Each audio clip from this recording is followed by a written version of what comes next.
is I was backstage and my wheelchair got hung on like a big cable backstage, and The Rock literally ran over and lifted my wheelchair up off the cable and helped me get off of it. So it was a pretty memorable moment.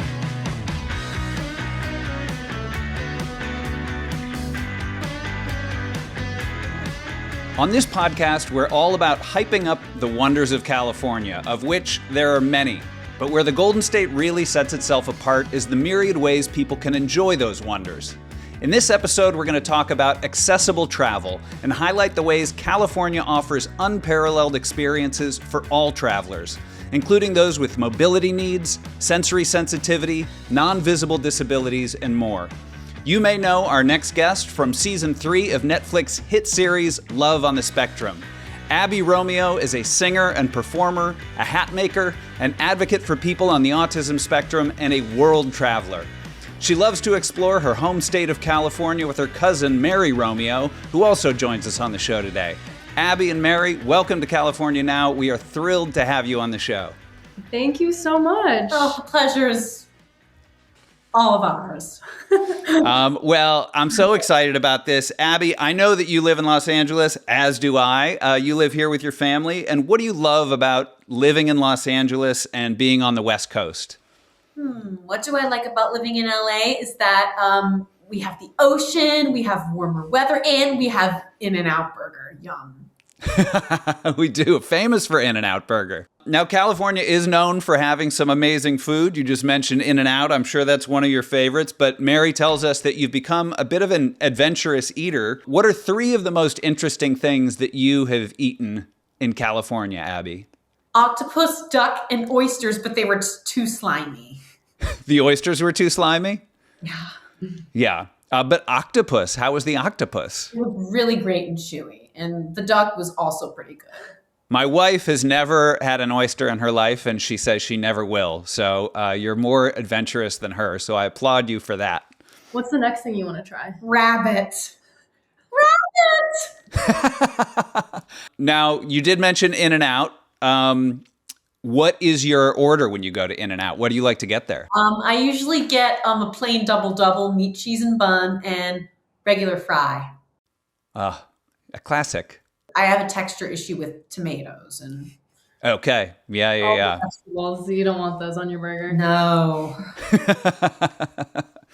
And then what's your favorite place to go in California with your boyfriend, David? I know you guys love going to the San Diego Zoo and the Safari Park.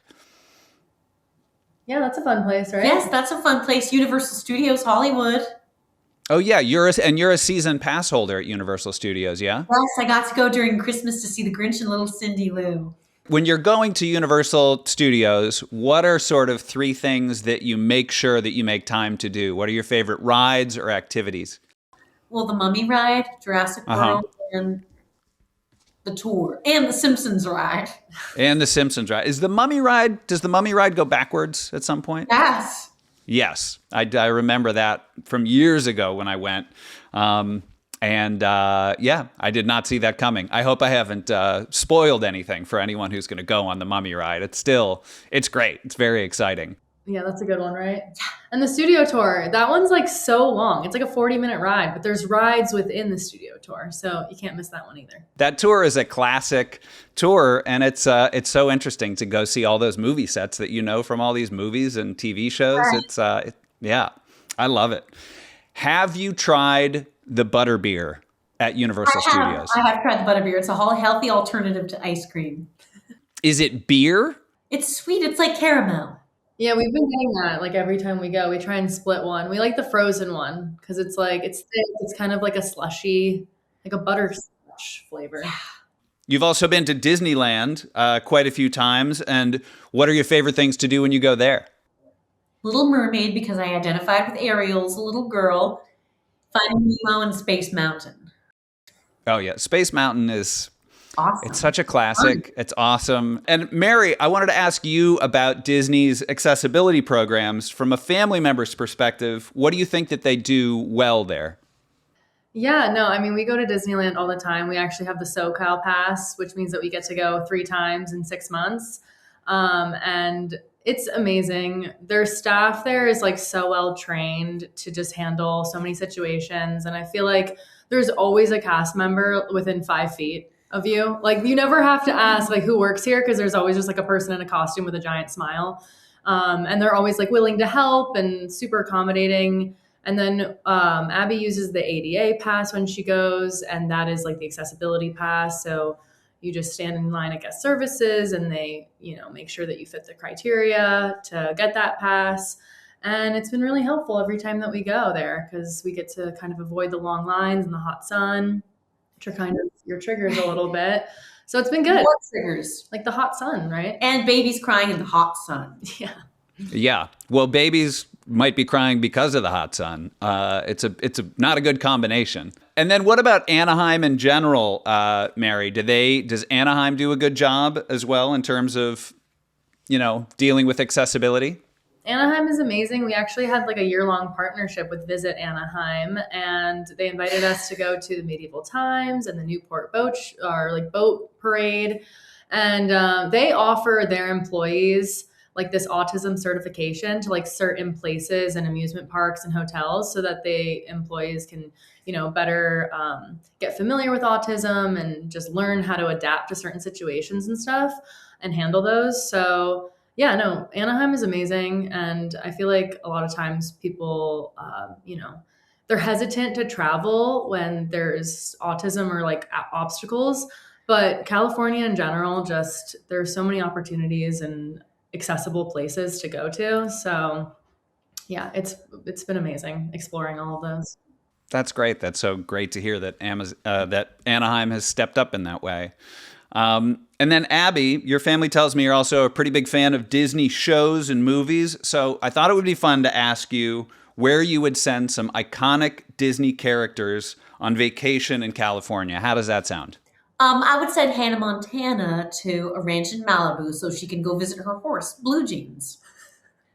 Where would you send Troy Bolton, Zac Efron's character from High School Musical? And Gabriella Montez, Vanessa Hudgens. They would go to Palm Springs.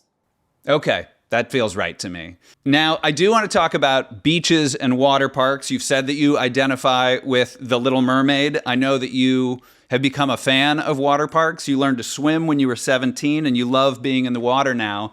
So what are some beaches that you love in California and just some water things? I like going to water parks, especially like Hurricane Harbor, Soak City, Raging Waters. Those are the ones here in California. The craziest thing, my favorite type of water slide is where you're standing on the store, it opens up and then you just fall through a hole? I've never seen one of those. I've never been at one of those, but I can imagine if I went to one, I would be terrified. It's really scary. She has made me do them now so many times. And it's just, you can't even keep your eyes open. You're just closing your eyes, fearing for your life. Let's talk about how you didn't learn how to swim until you were 17. And then when you finally went on the water slide, how did that make you feel? Accepted, not an outsider anymore. Because I used to be isolated and alone when I was really jealous. But now you overcame all that. Yeah. Right? With water slide. Yes. Yeah, I mean, now you just rattled off 3 huge water parks, and it sounds like you'll do the scariest stuff at these parks. There's even a dark water slide called Black Snake Summit. It's pitch black. Once you go in, I couldn't see anything. It's like it sounds like the Space Mountain of water slides. Yeah, but there's no little lights, like little. Right. Unless It's I get not a space, waterproof flashlight. I know. I mean, you've got a song called Water Park. I know that you're a singer. Water slides. Sorry. My apologies. Water slide in my mind, jealousy left behind. That's just the chorus part. Very good. Now, I know that you are a songwriter. You're a singer. I know that you love concerts. What was the last concert that you went to? I've been to Katy Perry at the Hollywood Bowl in 2013. Demi Lovato and Taylor Swift, both at the Staples Center, but Demi Lovato was 2014 and Taylor Swift was 2015. Okay. Those are some big names. Those are some big names in pop right there. Are you going to have a concert one day at Staples Center? I hope. Now, I heard that you had an opportunity to perform with Kristen Bell at the Barnsdall Gallery Theater, which is an amazing theater and an amazing park right in the center of Hollywood. It's very close to where I live. What was that like? It was amazing. I felt like I was in a real Broadway musical. But it was a cabaret, not a Broadway musical. What was your first moment meeting Kristen, remember? It was at Disneyland is how we first met. She just randomly met Kristen Bell at Disneyland, and she was so lovely and nice to Abbey. And then fast forward, how many years later did you get to sing together? 3 years later. Yeah, she's such a good performer and a good supporter of the arts, and I love that you got a chance to sing with her. She was absolutely incredible and so sweet. And her and Abbey were like, they were singing Frozen together, and they were like doing like improv to each other, like totally unprompted. And Kristen would be like, "Hey, Abbey," and Abbey would be like, "Hey, Kristen," and like not rehearsed at all. And it was just so off the cuff, but natural and amazing. And it was so cool to see. And Mary, you've gotten to see and explore a lot of California alongside Abbey and David. And what do you look for to make sure that Abbey has a great experience? And how do you sort of plan for trips? Yeah, so for Abbey, she's already, doing an amazing job navigating the world, managing her autism. But on top of that, she's managing with having fans and large crowds and stuff like that. So I feel like every time we go anywhere, I just always try and make sure that she's like safe and protected and comfortable. So I think a lot of times you just have to be a problem solver and learn how to pivot if something doesn't go the way that you want it to. Like, for example, remember when we went to San Diego Zoo Safari Park? The San Diego Zoo Safari Park is amazing. You get to sleep over and you get to hear lions roar in the middle of the night. You sleep in the tent and everything. But we didn't have a good night's sleep. And the next day, we just felt like we couldn't go to Sesame Place Water Park, right? We decided to go swimming at her friend's house. Right. So I have a friend who lives in San Diego, and I just called her up and was like, "Hey, can you host us? Can we please come over?" And I know that swimming is Abbey's biggest like sensory input. And yes. So I knew it would make her feel so much better to be there. So we just completely pivoted and planned something else. She was super flexible about it. And I just feel like you have to be really like optimistic and a problem solver. And also, I always just have like a million things packed and ready to go. Like I always have like my Mary Poppins bag of like hand sanitizer and eye drops and just like whatever you might need, portable chargers, everything, especially for capturing content all day long too. Just like wearing hats for Abbey has made me just really familiar with how to navigate a situation. And also I just feel like I know all her next steps. Like I know where her train of thought is going to go. I know you so well. And I just know what you need, girl. And then April is Autism Awareness Month. So Abbey, is there anything you would like people to know about autism or something you wish people understood more about it? There are many different kinds of autism. The kind of autism I have is a communication disorder. So I've had 22 years of speech therapy, and I'm a Gestalt language learner because I think in memories and categories. Those come first before the feeling words. The feeling words come afterwards. Yeah, no, I think that's a great message, Abbey. Just being more understanding. And you are the reason why people are more understanding. You are bringing autism awareness to everybody because of you. So that's right. You've done an amazing job. Yeah.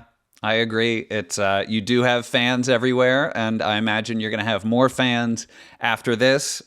Abbey and Mary, this has just been so much fun. Thank you so much for joining us here on California Now. Thank you. You're welcome.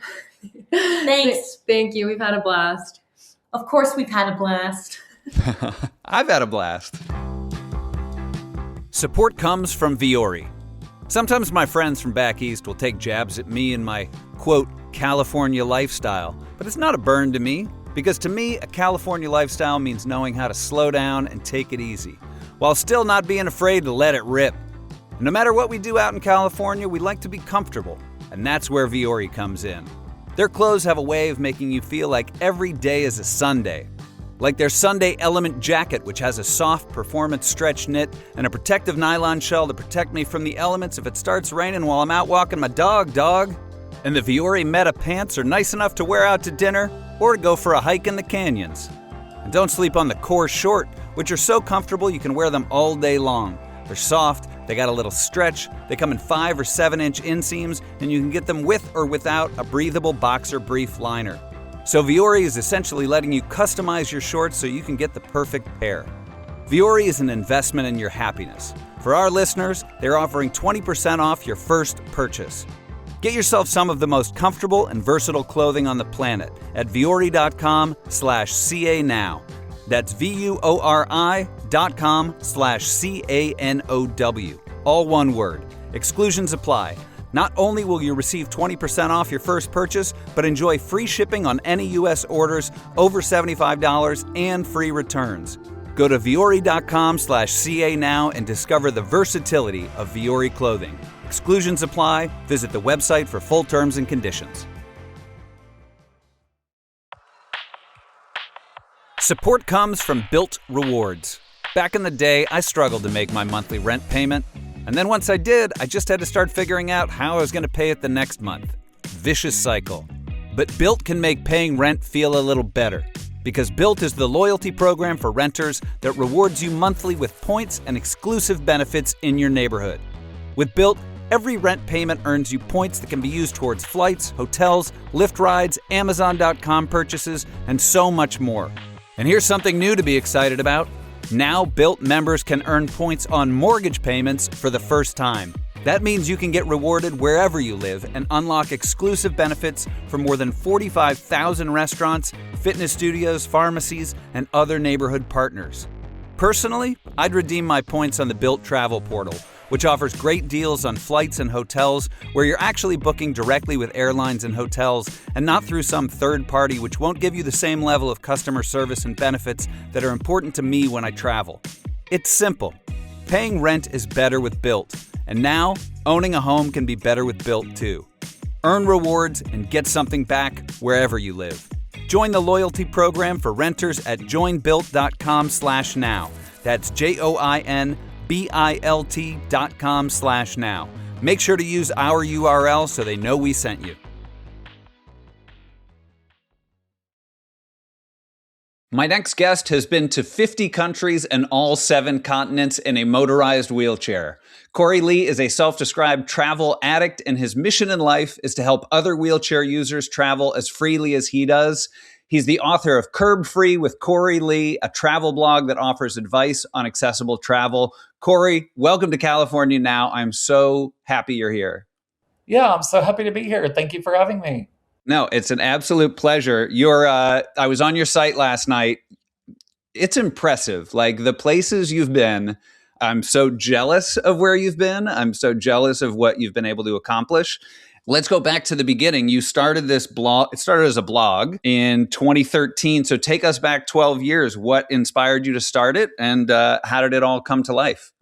Yeah, I mean, I really had always enjoyed traveling, but honestly, never traveled that far. So when I was growing up, we would take trips, maybe like road trips on the East Coast to Disney, or I live in Georgia, by the way. I've visited California many times, but grew up in Georgia. And so we would stay on the East Coast mostly. And then when I was 15, I went internationally for the first time. And that was really the first time where I got to try different foods and like experience a different culture. And it was just such a culture shock from growing up in a very small town in Georgia that I was immediately hooked. And like, well, if this can be this incredible, then what would somewhere like India be like, or Australia, or all of these far-flung places around the world? And so in 2013, I was about to graduate college and didn't really know. I had a degree in marketing and wasn't having a lot of luck with like finding a job in that field. And I got online one day because I was actually planning my college graduation trip to Australia. And pretty quickly, I realized that there was just not a lot of travel information for people with disabilities on the internet. And that was in 2013. And so I thought, there needs to be a resource out there for people with disabilities so that they can travel easier and know where to go, what can they do when they get there. And so that is really where the idea for Curb Free with Cory Lee was born. Getting into your backstory, you've been in a wheelchair since you were very young, correct? I have. I was diagnosed with spinal muscular atrophy at the age of 2. And basically, that means that I have overall muscle weakness, and it is degenerative also. So, and progressive. So, I mean, I will get weaker over time. And I think that really serves as kind of a constant reminder for me to travel as much as I can now, while I'm undoubtedly more able than I will be in the future. What were some of the first lessons you learned about traveling in a wheelchair? When you travel with a wheelchair, I think that there are so many things that can go wrong. And it's so easy, like when those things go wrong, whether it's, the wheelchair being damaged during flight, or maybe the hotel isn't as accessible as I needed it to be. Like there are going to be moments where you're going to be extremely frustrated and feel like you need to just throw in the towel and like give up on travel completely. But I think the earliest thing I really had to learn and force myself to do is to just remain patient and remain optimistic and as positive as I can be in any scenario, so that when things do go wrong, I'm not just wanting to give up and like go back home. I learn to kind of roll with the punches. Um, and I mean, I think that has really been the reason why I'm still traveling today. I know that for every problem, there is a solution, and there's going to be a way to figure it out. So I try to pre plan as much as possible when I'm going on a trip, whether that means like calling the hotel and getting them to send me pictures and videos of the room, or finding wheelchair repair shops that are local to the destination that I'm going to be visiting. And then if the wheelchair is damaged in some way from the flight, I can just like call them up, go visit, and get the wheelchair repaired quickly. So I think as a wheelchair user, you definitely have to be an over planner and Mm-hmm. like kind of have that type A personality. You've been writing about your travels for about a decade now. Have you seen a lot of changes in accessible travel during that time? Absolutely. I think when I started the blog back in 2013, a lot of destinations were not even thinking about accessibility. So I would go on the destination websites, and there would be like no page dedicated to accessible travel info. And now when I go on those same pages, it seems like more and more destinations are putting information on their websites, are working with like influencers and writers and bloggers with a disability. And so I think the travel industry has definitely become a lot more inclusive than it was 13 years ago. Do you feel like you've been an influence on that? I mean, I hope that I have. I try to go to as many travel conferences as I possibly can and meet with as many destinations as possible, and just spread the word that, like there is a market for travelers with disabilities. We know that travelers with disabilities spend over $58 billion per year just on travel. And so, like, the market is there, the money is there. And, if a destination is accessible, then, people with disabilities will visit and spend their money in that destination. So I hope that, like, destinations are really starting to realize that, there is a market. Do you see any trends these days in terms of the kinds of destinations that maybe previously weren't accessible, or more experiences that are being offered? Yeah, I mean, I think that national parks and state parks are a lot more accessible now than they were back in 2013 when I started the blog. So I've noticed that there are more accessible trail options available in national parks. And a lot of parks even have all-terrain wheelchairs now that can go over rough terrain and like climb over logs. And it's pretty wild, like how much those all-terrain wheelchairs can accomplish. And so that has been a really, really good thing to see. What's the wheelchair that you travel with? And do you when you travel, do you have to bring other gear? How do you pack? Yeah, I travel with a power wheelchair, which weighs about 400 pounds. So it's a very heavy wheelchair and piece of equipment to travel with. And then aside from that, when I'm traveling, I also take a shower wheelchair, which is made out of like PVC and can just roll into the shower, roll over the commode like the toilet. And so I do always travel with that. And that weighs about 80 pounds. And then that is in addition to the regular luggage that like you probably take with you. And so Yeah. when I travel, like it's a lot of luggage and a lot of equipment. So depending on the destination and where I'm going to, I do always travel with at least one person, but usually with two other people. Gotcha. You've come to California. You've had some pretty memorable trips here. Do you remember your first trip to California? And where did you go and what'd you do? Yeah, so I have had many, many trips to California, but my very first ever trip in California was when I was 13 years old. And my make a wish was to be a presenter on the Teen Choice Awards. And so back in 2003, I was able to be on the Teen Choice Awards, and I actually gave an award to Kelly Clarkson, which was pretty amazing. And I was able to like go backstage and meet a ton of celebrities. And I remember one of the most vivid memories is I was backstage and my wheelchair got hung on like a big cable backstage, and The Rock literally ran over and lifted my wheelchair up off the cable and helped me get off of it. So it was a pretty memorable moment.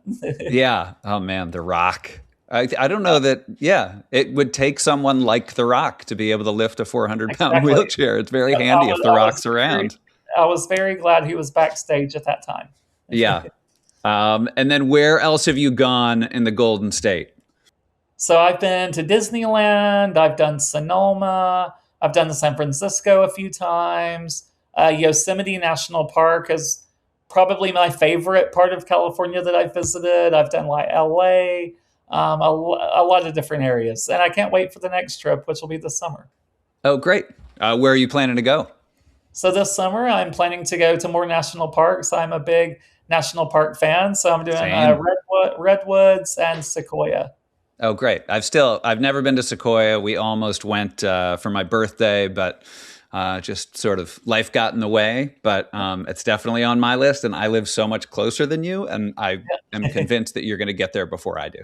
Well, maybe you should go this summer, and hopefully I'll see you there. Yeah, that'd be great. That'd be great. I'll see you on the trails. When you were in California, are there any hotels or lodging that sort of stand out to you? Yeah, a couple really come to mind. When I was in Sonoma, I stayed at MacArthur Place Hotel and Spa, and it is a beautiful property. And they have a really great restaurant, a great spa, and I stayed in a wheelchair accessible room, but it was huge, and it even had a roll-in shower, which is something that I need inside, and then another roll-in shower outdoors. And so you could Oh, like look up and see the sky. And I've never like I'm lucky if I can find one roll-in shower and accommodation. So to have two, like an indoor and an outdoor, was pretty remarkable. And I love that place for that reason. And then I would also say one of my favorite places I've ever stayed in all of my travels is Firefall Ranch at Yosemite. And so it's a fairly new property. I think it just opened like a year or two ago. And it is amazing. I mean, I had a huge cabin that I was able to stay in that was fully wheelchair accessible. And I mean, it was like, I can't remember how many bedrooms it was, but it was a huge cabin. And I was just really amazed that they put so much thought into making it so wheelchair friendly. oh, that's great. Any California meals that stand out to you? I did a food tour in the Ferry Building in San Francisco a Okay. couple years ago with a company called Edible Excursions. Uh-huh. And we had so much good food on that tour. So we had like Jamaican patties from a place called Peaches Patties in the Ferry Building. We had like really great macaroons from a French place. I mean, the food was insane and all located within that one building. So that kind of stands out in my mind. And then I would also say San Diego because I am such a huge fan of like Mexican food and tacos and everything like that. So there's plenty of that in San Diego, which makes it one of my favorite destinations. Is there anything that California does particularly well in terms of accessibility? I mean, I think that California really has had a focus on inclusivity for a long time, like way more than other states within the US from what I've seen anyway. And so I think, that California has really wanted to promote the state to a broad variety of people, whether, that means people with disability. And I think, with the national parks, there's so many great options. But even if you want to go into a city, like transportation is easy to find as a wheelchair user within California cities. And when I'm traveling, transportation is really the thing that I stress out about the most. Because if I arrive in a destination and I can't, find an accessible taxi or an Uber, then I'm kind of stuck in the airport for the next week or until I can get on the next flight back home. So I really depend on accessible transportation. And I think, I keep coming back to California because it's so easy to get around. And then if one of your readers or followers asked you to recommend a specific trip to California, what do you think you would tell them? I mean, I think it's so hard to nail down like one thing because I think, if you're a beach person and really want to go to a beach, then maybe San Diego or like Long Beach or amazing options. I was able to find Moby mats that I could just roll out on the sand on in both of those destinations. And if you're a Disney fanatic like me, then Southern California and Disneyland is amazing. California Adventure was a lot of fun. And a lot of the rides are even wheelchair accessible. So if anyone's like watching the podcast and wondering, is it accessible? I think the Disney parks are some of the most accessible destinations in the world. Oh, that's great to know. Personally, my favorite trip I've ever done was Yosemite National Park. And like going into that trip, I honestly didn't have super high expectations for Yosemite. Like I love national parks, but I just didn't expect to fall in love with it the way that I did. And Yosemite blew me away. Like it is truly awe-inspiring and a place that like you will never forget once you visit. And the accessibility there is really remarkable. I was able to go on an open air tram and like feel the breeze in my hair as we rolled or like drove through Yosemite in that tram. And there were accessible trails. And I mean, the beauty is just out of this world. So I would have to go with Yosemite. And then as far as Disney goes, what's your favorite ride?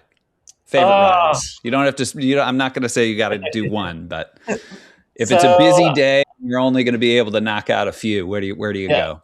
I really love the classics. So I think Jungle Cruise is definitely one of my favorites. I love that ride so much. And like, I probably could be the skipper and I know the whole script at this point for it, but I love it every single time. And I think specifically to California, I really loved the Pixar Pal Around, which is the like big Ferris wheel, and on the swinging ones are wheelchair accessible actually. So I was able to get into it and it swung so much. Like you think you're going to like, I thought I was going to fly out of the wheelchair, and I'm very glad I had my seatbelt on during that ride. But it was just super fun and so different than like Disney World or any of the other Disney parks around the world, I think. And so you've said you do a lot of pre-planning anytime you're going to go on a trip. Is there any other advice in terms of sort of getting ready to travel, in terms of your process that you would tell other wheelchair users? Yeah, I mean, I would really just suggest reaching out to other wheelchair users and people with disabilities that maybe live in the destination or have visited the destination. I mean, there are a ton of accessible travel focused blogs out there. I'm not the only one. So even if I haven't been there, I'm sure someone else with the disability has and has written about it. And there are also a lot of groups on like Facebook that are devoted to wheelchair accessible travel. So whenever I'm starting to kind of plan a trip, I'll go in those groups and just ask, does anyone have recommendations for traveling to like San Francisco or wherever I'm going? And there are so many responses in those groups. So I think, within the disability community, we are fully willing to help each other out, and we want each other to have a positive experience because we know how difficult it can be. So just reaching out to others that have a similar disability to you can definitely improve your trip. And what advice would you give to destinations or locations or hotels or anyone that's looking to be more accessible? Yeah, I mean, I would say get that information on your website. It is so frustrating when I'm planning a trip and I go to the destination's website and they have zero information about accessibility. Like, I mean, 20 to 25% of the world has some form of a disability. And so, I mean, we are a huge portion of the population. And without including accessibility information on your website, you're missing such a huge market. I mean, it just bewilders me why they do not at least have one dedicated page on the destination's website. So I would say get that information out there. Also include photos and videos if possible of like things like hotel rooms that are accessible or attractions, because if we can truly see like that a hotel room is accessible or an attraction through a video, then that's going to give us as people with disabilities more confidence that it will actually work for us, and we'll be much more likely to actually book it and go there. I know you're a big beach guy. You've been to California. You mentioned the sort of the accessibility mats. What are your favorite beaches in California? So I went to Long Beach, and I think it was called Rosie's Beach. Okay. I could be wrong, but I think that's what it was called. But it was like a dog beach, which dogs are just the best. I mean, I love them so much. And I have one of my own, and so it was a dog beach, but they also had that Moby mat that was accessible. And so I was able to just roll out on the sand and like stay in my everyday power wheelchair and just enjoy the beach there. And then in San Diego, there is a company based in San Diego called Access Tracks, and Tracks is spelled Trax. But they have it's sort of like a Moby map. But I met up with the founder of it, Kelly Twitchell, and she laid out the Access Tracks Moby mats on the beach in San Diego, and so it was just a beautiful experience and made San Diego one of my favorite destinations. One of my favorite things on your blog that has made me realize I need to write one out as well is your bucket list. Oh yeah. And your bucket list is impressive. It is you don't pull your punches. You definitely put some big things on there. You've been to the Super Bowl. You've ridden a camel in the Sahara. You've straddled the equator. You've been to Oktoberfest. Oh yeah. What are some California adventures that are on your bucket list? I mean, I would say definitely more of the national parks. So Sequoia, the Redwoods, which I'm planning to go to this summer, and I'm so excited for it. And I would also say I would really love to go to Lake Tahoe. And I watched one of your episodes recently of this podcast, and now I really want to go to a live studio taping of a show. So I'll be adding that to a future California trip for sure. You have a foundation called the Curb Free Foundation. Is that correct? I do. I started it back in 2022. And through this, we're a nonprofit 501c3. And through the foundation, we give out travel grants to wheelchair users so that they can go on their dream trip at absolutely no cost whatsoever. So through the foundation, we cover everything from flights to hotels to if they need a caregiver, we'll cover the caregiver's expense as well for the trip. And so far, we've been able to give out some pretty remarkable dream trips to people. We sent someone in 2025 to Paris, which was her lifelong dream. We sent someone to Morocco, and she rode a camel across the Sahara Desert. That was her lifelong dream. We sent people to Disney, some on some cruises, like all over the world. And it's been honestly my favorite thing that I've ever been able to do, just to be able to finally give back to the disability community and enable, people to travel that really wouldn't be able to travel otherwise. And so if anyone's watching and wants to apply for a dream trip, if you're a wheelchair user, if you know a wheelchair user, you can just go to the curbfreefoundation.com and fill out an application. And our board reviews every single application, so it will not be overlooked, I promise you. And hopefully we will be able to make that dream trip happen for you. Oh, what a fantastic thing. Congratulations with that. Yeah, thank you. Again, your blog is such a great resource, and it's heartening to hear that since you've started it, so much has become more accessible. And I really feel like the work that you've put into it, also just by putting information out there, you've made things more accessible to people. So I really applaud your work. And this has been so much fun and educational. And thank you so much for joining us. Yeah, thank you so much for having me.